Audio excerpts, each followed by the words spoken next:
Почитувани, добра вечер, добро дојдовте во уште едно издание на Визави. Вечерва зборуваме за уметноста, за книжевноста, за концептот да се прикаже личната уметност и да се сподели со светот. Мој гостин е поетот, концептуален уметник и организатор на безброј културни настани во Струмица под капата на неговото Здружение за култура Контекст од Струмица, Митко Гогов.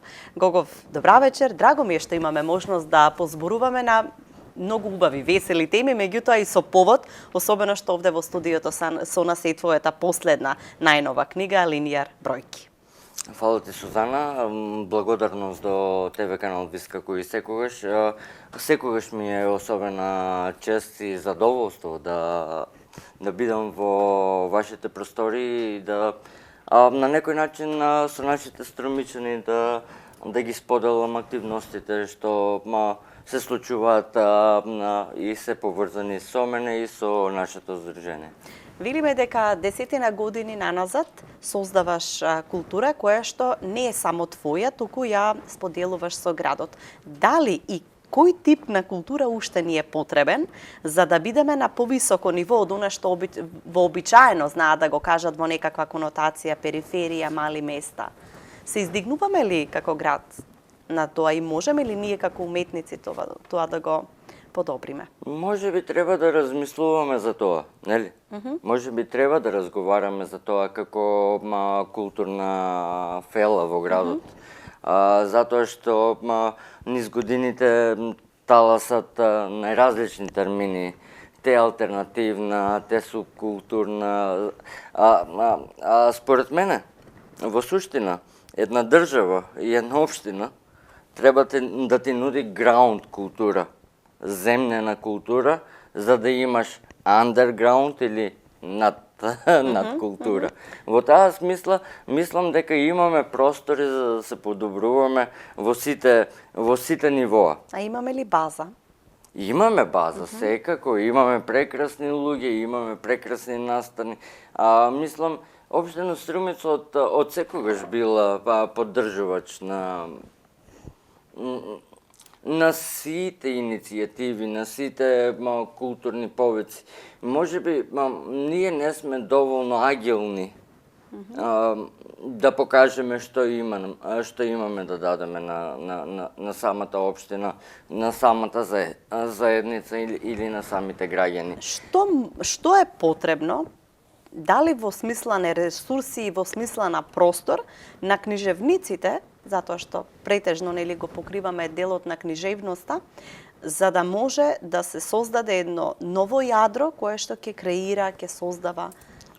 Јас се сеќавам на почетоците на Контекст.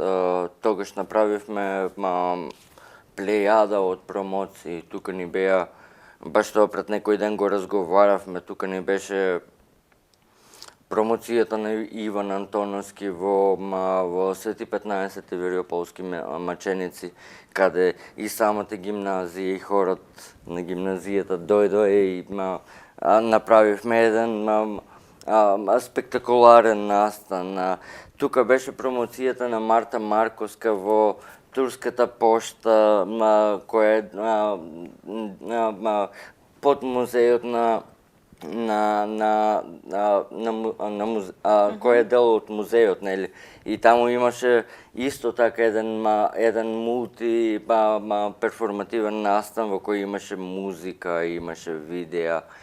Значи, ние од секогаш кога сме сакале да соработуваме со било кој од градот бил секогаш отворен.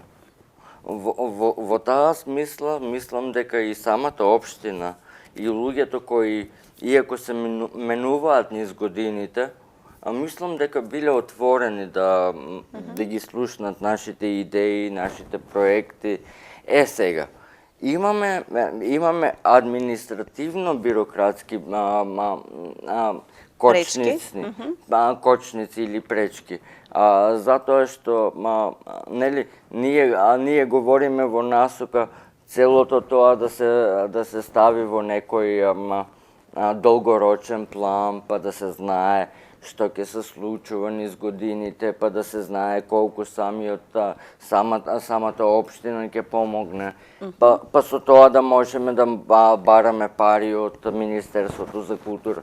Во тоа насока малку не се издоговорени работите, односно има луѓе кои ги прават, но ги прават привидно, нели, аматерски. И затоа е секогаш таа критика кон целата наша програма во градот во последните 20-30 години. Ни фали конзистентност, соработка поголема, темелна и рамка во која што тоа би функционирало. Да, кога би се знало што би се правило, тогаш би било многу полесно и за самата општина да помага, и за самото министерство да помага. Так. Но овде ние во суштина правиме некоја, барем до претходно. Иако во последните неколку години веќе гледаме убава линија и убав развој на таа, како што ја викаме, неформална или независна културна сцена. Так. Каков е патот кој што го изводи контекст од формирањето до денес? И каде го гледаш развојот на Сдруженијето, неговото место во формирањето на целата оваа културна програма, културен живот во градот? Убаво е дека освен познатите културни работници во градот се појавуваат и нови културни работници со нови културни идеи и ете како контекст е отворен за соработка со сите тие индивидуалци кои сакаат да се приклучат на концептот на Сдруженијето, и мислам дека независно од тоа што веќе имаме поставено, како да кажем, роднокрајни поетски средби, 100.000 поети за промена, Антево слово и така натаму, значи, ние сме отворени за да направиме и некои други настани. Овде го имаме, баш пред некој ден го правевме Боб Марли ден после 5 години, благодарение на Бојан Хаджиев, кој е дел од управниот одбор и неговиот кафе-бар нагоре. Што символизира овој Боб Марли Дей го правевме еднаш пред 5 години и тогаш имаше ден за деца да си дојдат да си цртат со боички, имавме некоја као мини изложба. Идејата е љубов и мир, one love. Идејата на Боб Марли ја символизира во суштина солидарност и обиденетост. И го направивме символично пред некој ден, иако имаме тенденција во иднина тоа да биде некој, да кажеме, убав концерт на некој реге бенд во Струмичкиот парк, каде што сите родители со децата додека се шетат преку ден ќе можат да уживаат во убавите звуци на ска музиката, нели, на реге музиката. Да, тоа е тоа, уствари, у суштина. Сакаме да правиме работи, не секогаш толку амбициозно како во почетоците, но со континуитет. Но некои од нештата кои контекст ги реализира во континуитет продолжуваат да се создаваат. Так. Го спомнавме Антево слово, а пред неколку денови, ден-два наназад, имавме објавување на новите добитници на оваа награда. Кои се, каков беше одзивот на поетите годинава, како го гледаме Антево слово во иднина? Да, годиново правиме мал јубилеј 5 години и ќе морам да ги прочитам, затоа што се повеќе, но драго ми е дека годинова лауреат ни е Иво Дамјановски, Таа беше и минатата година овде на 100.000 поети за промена. Учествуваше и во поетскиот дел, но исто така имаше и музички перформанс после фестивалот. И исто така добитничка на браќа Миладиновци на наградата за млад автор на Струшки вечери на поезијата. Втора награда ни беа Елизабета Бандиловска и Михајло Костадиновски, а трета награда Љубинка Донева и Димче Шипинкаровски. И секоја година доделуваме награда за млад автор како поттик, како не знам. Убаво е тоа, не знам, јас кога бев млад, кога ме викаа по такви манифестации како млад автор Да. Убаво е да се видиш во друштво на искусните колеги. Ми даваше поттик, да. Годинава и дадовме на Мелани Иванова. И овде на ливчето ми е напишано и Антево перо, да ги надополнам, затоа што за Антево слово допрва следуваат наградите во Каниката Сицилија, нели? Тоа треба да се случи летово. И не знам како ќе се оди овие 2-3 години и со короната.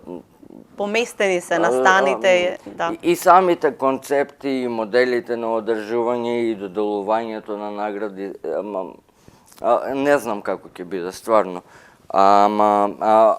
Сакам да ги информирам евентуално некои од нашите гледачи од Струмица, нели?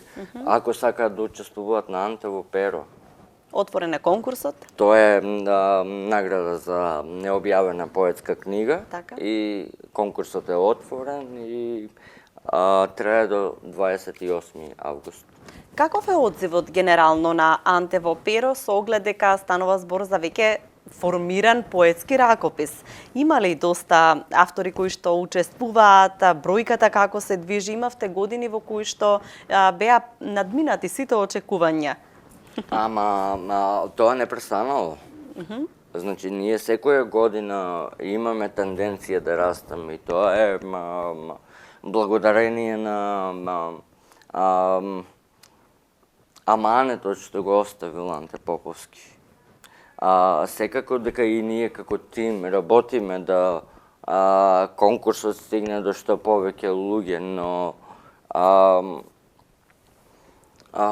интересот расте. Професорот Андоновски, познатиот писател Венко Андоновски, годинава за прв пат не е дел од жирито. Се случува промена во самиот тим. Тој не бил од секогаш во комисијата и како советник и како дел од конференцијата, затоа што ние со семејството на Поповски? Со идејата за Анте Поповски развивме малку поголем систем на сектори, како да кажам. Нели? Овде е во Сицилија за песна, овде е перо за необјавена книга во Македонија. Го имаме симпозиумот кој е стрикно за книжевници, е научен симпозиум во кој се учествува со труд кој е врзан со работата и делото на Анте Поповски. Значи, ние ги развиваме тие сите сегменти, се со цел и самиот Анте во суштина бил повеќе слоен човек. Да, он бил лекар по професија, книжевник. Животот го поминува како книжевник. Бил космополит, амбасадор на Македонија и така натаму. Значи, он пополнувал премногу сегменти и неговите дела, не само поезијата, говорат баш за таа негова сестраност или повеќе слојност. Тоа дали сакаше да ми кажеш дека Андоновски можеби нема да биде сега во жирито, но е во позадина на манифестацијата, можеби во научниот дел кој што се одвива во Лазарополе? Значи ги разделуваме веќе сегментите и Кристина Николовска, професорката, Венко Андоновски, тие одат веќе во делот за Иван Антоновски е таму, тие ќе бидат одговорни за научниот дел. Да. Одлично. Знаеме дека беше идејата да заживее, односно да не се најде во некакво затишје името и делото на Анте Поповски, она што се случува во негова чест. Меѓутоа, колку е важно да има манифестации, да има конкурси кои што ќе ги носат имињата на големите македонски книжевници? Се зависи од одборот и од подборот. Не знам. Многумина се дразнува да употребуваат важни имиња за да прават манифестации. Во таа смисла, мислам дека и тоа треба од малку барем да се регулира, за да не се доведе до омаловажување, исквернавање на самите величини кои ги употребуваме. Повторно се враќаме на тој сериозен момент дека треба да се пристапи со... Треба да види кој... знаеш, ајде едноставно да го кажам. Ако саках контекст Струмица да биде контекст Струмица, општината можеше да ми одобре на мене дека можем да го употребаме името Струмица у името на моето здружение. Значи, валоризација некаква да се направа. У таа смисла не би можел секој за секој да права манифестација чисто ради, не знам. Од желба. Ради манифестација, нели? Свадба ради свадба, свадба без младоженци и таква. Добро, зборуваме за она што го правиш надвор од своето за општото, а сега да се вратиме она што го правиш за својата уметност. Имаме ново дело. Имаме линија бројки. Може ли да го објасниме овој концепт? Ќе се обидеме да им го прикажеме на гледачите, затоа што е трослојна книга, така ако може да ја кажеме. И што ја сочинува неа овој пат? Малку поинаков концепт. Иако ги имаш тие манири, нели, на творештвото да биде поинакво, да не се само тоа песни собрани во книга, меѓутоа каков е овој пат концептот на оваа книга? Да, у суштина само првата книга ми е едноставна книга. Односно избор песни, нели? Да. Што си имал дома си собирал и така и ја објавих у Србија првата книга. Додека веќе за втората, она нели беше и номинирана за Браќа Миладиновци, тама веќе почнах да си играам со концептите, приказната во приказна. Со идејата дека можеш повеќе форми да ги комбинираш, да кажеме на некој начин. И нели у втората книга што беше Скриено писмо, Скриеното писмо беше идејата да биде книга во книгата и тука да биде хаикото како скриена книга меѓу песни. Тука буквално, не знам, на мене ме влече бе Сузана това хаикото, дека да знам јапонското и така натаму. И имаше, почнуваше полнолуние, полна месечина и това трае 3 дена, полна месечина и това е ензо го викат јапонците.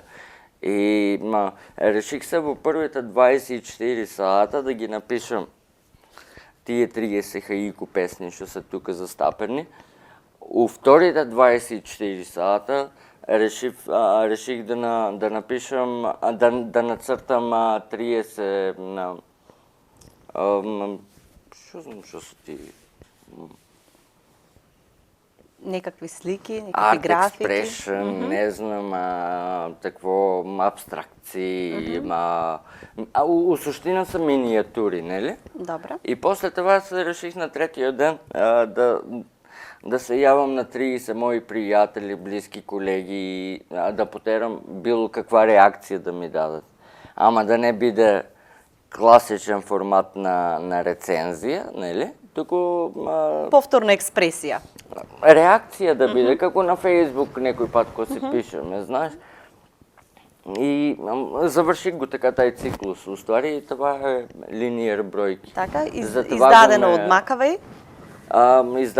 Издавач, да, издавачка куќа Макавеј, издавач Бранко Цветковски. Многу сум им благодарен, прв пат соработувам со нив.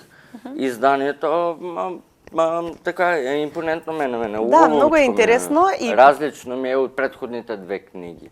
точно. Зошто токму овој формат? Ова е многу интересен формат. Сум го среќавала, не знам, во каталозите, да речеме, на уметниците. Ме подсеќа дури и на литературното списание Сум. Тој некој формат. Дали токму поради таа повеќе слојност на оваа книга го избра овој формат? Само заради Минијатурите внатре. Минијатурите. Им требаше простор да видат. Минијатурите се тој формат. Да. Да. Они морат да бидат такви. Митас, ти размислувал ли за изложба на своји минијатури? Знам дека за време на пандемијата контактиравме, па имавме и некои онлайн вклучувања во програмата на Канал Вис. Изборуваше дека работиш на своите, на некакви концептуални творби, на минијатури повторно, имаше некои интересни работи кои што се случуваа во твојот дом, во твојот творечки простор. Си размислувал ли да направиш еден избор, една изложба, да го видиш можеби комбиниран со поезија, но во друг простор, малку поотворен, реално да го почувствуваат посетителите? Може без поезија, само минијатурите, да, како изложба. Сум го размислувал, да, ама такво, дај Боже. Дај Боже, мислам такво, каса вика. Секој човек сака да види убава работа. Да. Јас мислам оти на тие листове додека создавах уметност, создадех убави работи, нели? И сметам дека може таква поставка може да се презентират, ама дај Боже. Дај Боже, така. Баш убава замисла. Да се развие идејата. Да. Многу пати сме зборувале за преводите, за препевите, за тоа како да допре книжевноста од мало место до пошироката публика.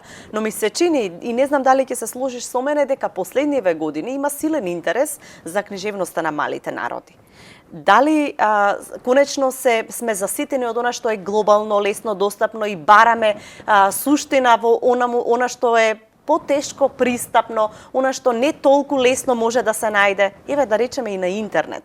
Ако станува збор за една исландска книжевност, естонска книжевност, за македонската можеби или така натаму. Дали ти како поет имаш повеќе контакти или пак бараат повеќе препеви на твои песни автори кои што живеат во големите милионските земји? Истокот секогаш е заинтересиран за нас. Зошто е тоа така? И светот имаш ли некое мислење? И светот е генерално заинтересиран заради твојата констатација за јазиците кои се во изумирање.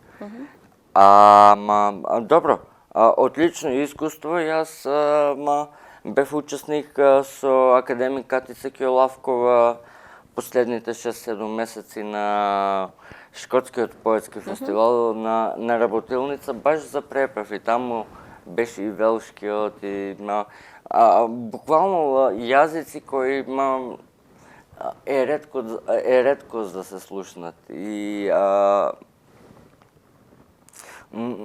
убаво е искуството да запознаеш луѓе и да видиш дека се уште некој се грижи за мајчиниот јазик. Како што, да кажеме, од наша страна, ние се грижиме за македонскиот јазик, да видиш таму некаде како некој друг го прави истото. На истиот начин го негува неговиот јазик.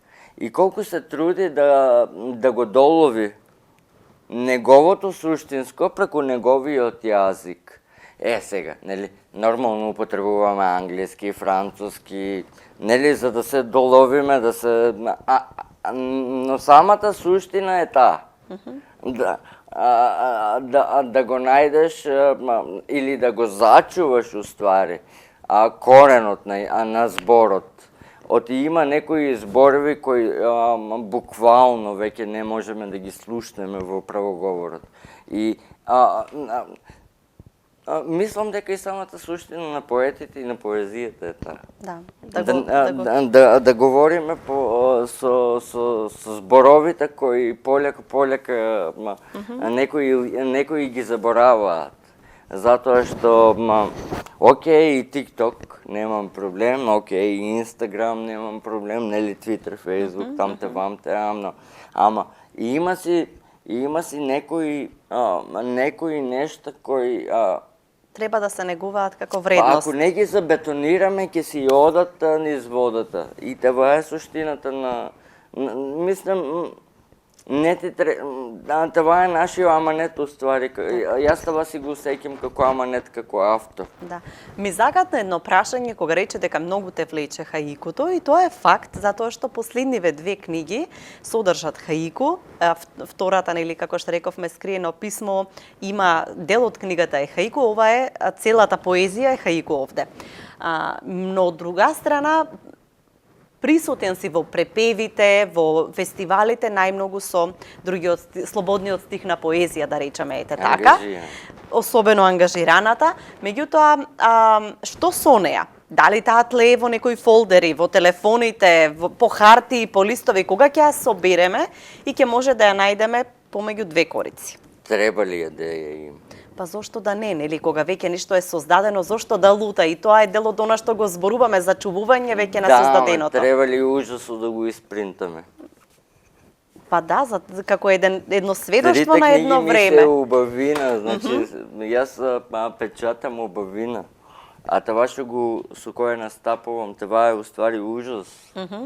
Социјално ангажирано. Оставаш да исчезне, да испари? Па не знам дали сакам јас това нешто. Мислам, окей, веќе е многу антологии по свету и така натаму.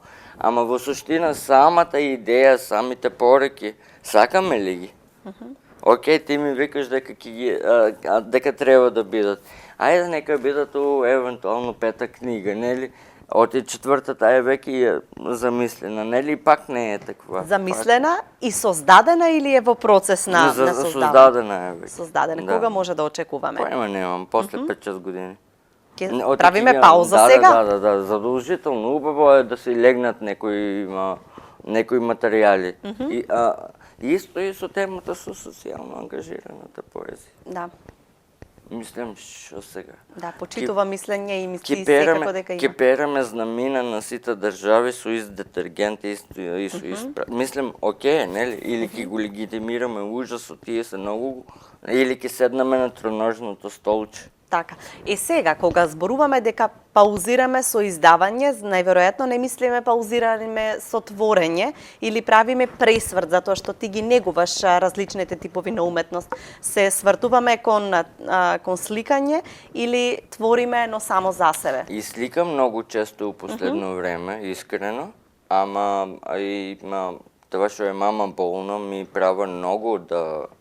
Мислам, не му остава рамнодушен, туку напротив, уздуше чекам некој момент, во одреден момент да заспа, на спокојство, за да создаваш. Да тече некоја такво... Некоја инспирација. Не секој пат е такво, најчесто глупост, нели? Јас обично така сакам да кажам, не можеме да бидеме совршени. 99% сме бауш, така, нели? Глупости си пишеме и така, как си ги види статусите на Фейсбук. Ама, Сузана, видим, човек, автор, не знам кога ќе му дојде мислата, и ти си автор. Некој пат ќе ти дојде напреку меѓу разговор со колегите, нели? Некој пат ќе ти дојде у 3 сату сабајле кој ќе станеш да одеш до тоалет или децата да си ги Спиеш ли со моливчето или со телефонот под перница, а ги запишуваш ли тие сјајни идеи? Ги оставаш да исчезнат? Најубавите исчезнаа. Секогаш е така, ако не се за овековичи. Ама нека исчезнуват, мислам... Немаш проблем со тоа? Не, това им е на них задачата да дојдат, да блеснат, може би да интимно да наблъснат и после това да изчезнат. Многу често си помислувам, оти не ги запишувам секогаш. Ама веројатно тоа е суштината. Некои мисли не секогаш идат за да бидат Запишани, споделени и запишани. Ова многу убаво го рече, да.